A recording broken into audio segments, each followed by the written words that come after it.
So hi there, this is gonna be one of those unfiltered, not a lot of editing kind of videos again, and I wanted to really share an important lesson that I've learned in my 20s when I graduated college and really pursued my dreams of being an entrepreneur. So with all of that, one thing that I've realized has really grounded me is actually finding a partner. And this is something that I can talk about and would love to share for someone who is manifesting their ideal partner, who is wanting to find love and understanding what type of energy they have to bring in order to manifest the love. I truly believe that soulmates are something that you make and not something that you just randomly find. And so it does take a lot of work to adjust to your partner. So that's something I can talk about. When I was in college, I was actually in a very bad spot mentally.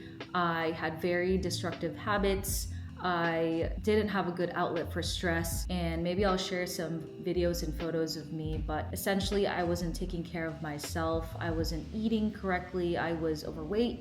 I had really bad skin, and I realized a lot of this was very internal for me. I really didn't have an ounce of self-worth. That has manifested in how I was taking care of myself and the type of people that I was welcoming in my life. So as you can imagine, I attracted a lot of bad people in my life that took advantage of me, and it's not necessarily friends, but it was relationships that I was in a very toxic relationship. So story time for all you girls. When I was in college, I received this message from this guy from Hinge, and honestly, this was already a red flag, but essentially he wanted to meet me in LA.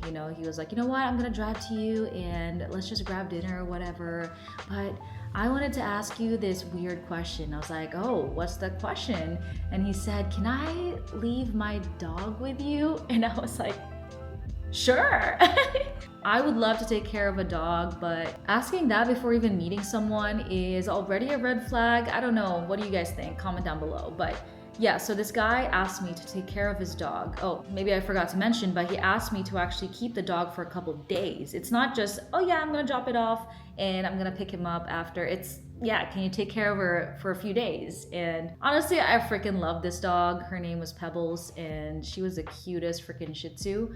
But that's besides the point. I agreed to the request and I was like, okay, you know what? It's harmless. I'm just gonna do it. Little did I know that this is actually one of many things that he would continue to do within the span of our relationship. So a couple more red flags that I've seen is whenever we would go to a concert, which I love going to concerts, music festivals, and this particular one was seeing Jai Wolf for the first time. I bought the tickets for us, but I didn't really say like, hey, can you pay me back? And he just assumed that I would cover it. He was like, oh my gosh, you're so sweet. Thank you for paying for tickets. And I was like, bruh, this is like $500, but okay.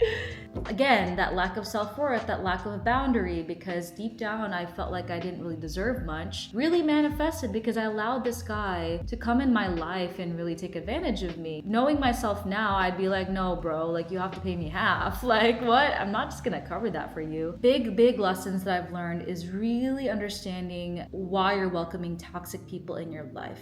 It could be a reflection of how you see yourself. In fact, I talked about this in one of my reels. You're in a toxic relationship because you have a toxic relationship with yourself.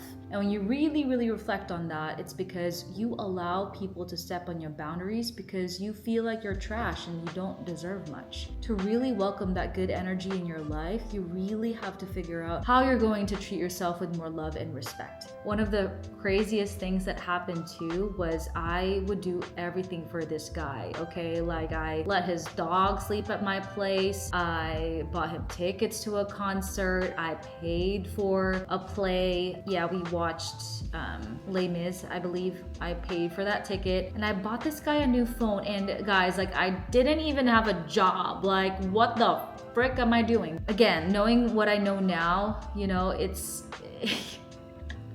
I can't even believe I'm talking about this, but yeah, it was just so ridiculous. My sister was even like frustrated. She's like, oh my gosh, why did you buy him a phone? You should just bought me a phone. Yeah, it's so funny. And I think the biggest wake up call for me was when this guy decided to move. And of course, I dropped everything to help this guy move and pack and all that. While I was packing, I was folding his clothes. I don't know what happened, but he just immediately got so heated and angry for some reason. He's like, oh my God, I don't want it folded that way. No, so lame. But yeah, he just got so angry at one point, and I just got so shocked. And when I went home, I told this story to my mom and my sister. My mom got so mad. Like, my mom is usually like the sweetest, like, Asian lady you'll ever meet. You know, she loves cooking and she's very, very sweet, but not today. She got so mad and she said, I did not bring you to America to be with a person like this. That for me was really it. I was like, you know what? I've gone too deep in this rabbit hole of self-loathing. Something needs to change because I'm gonna keep living my life like this. And so one day I just realized, I'm like, this is it. I'm done. I'm done treating myself like this. I'm done with this guy that's treating me like this. I called him up and I said, it's over. I said it so blunt and so blatantly. And of course he was like begging. He was like, oh my gosh, I'll be better. One thing. If you already see the red flags and you're breaking up with that person for a really good reason, then it's very rare for that person to change. You have to have a certain boundary. And for me, it was cheating. This guy didn't cheat on me, but I've known some friends that, you know, their boyfriends cheat on them and they get back together. The reason why that's going to work against you is because you've allowed this guy to step over your boundary. This is something that he should never cross and never even do.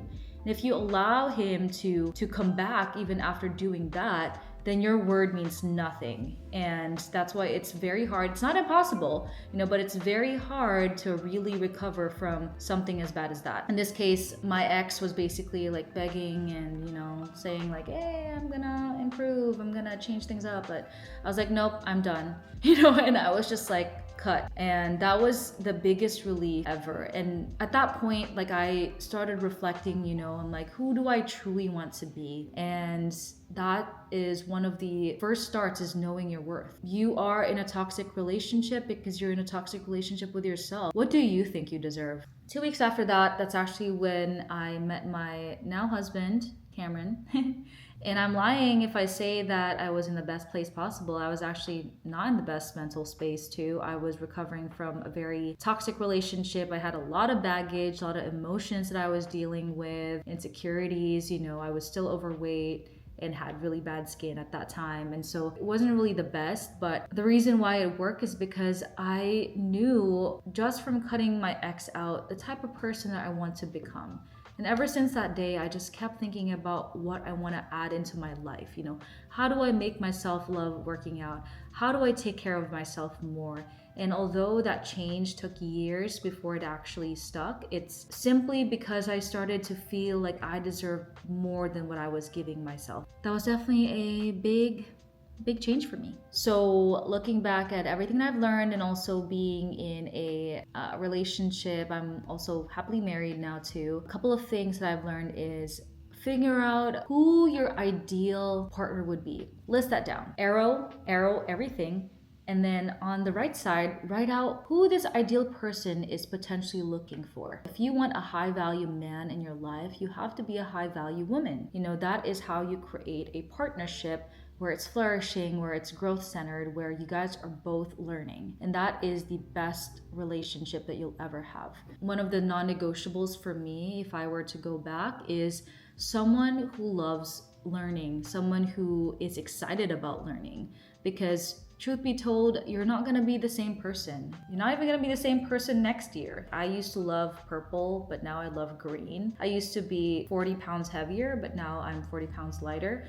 So you change as a person, and so you want someone who is on that same level of change and growth, and someone that you can actually keep growing and learning together. Again, I stick by it. Soulmates are made and not something that you can just find. Maybe there are some people that just initially have that spark, but if they don't put in the work with their relationship, then it's really not going to last, because relationships take work. So in summary, it's really about how you think about yourself. So definitely treat yourself a little bit kinder. Maybe start with affirmations that you can put. I think sticky notes would be a great way to start. Put it right where you do your makeup. You know, when you wake up, the first sticky note is an affirmation that you think of yourself. Fall in love with yourself first. And once you do that, you're going to start attracting that energy, that partner, your ideal love. And that's really what worked for me as well. So I hope this video resonated with you, and I'll see you guys in the next video. Bye!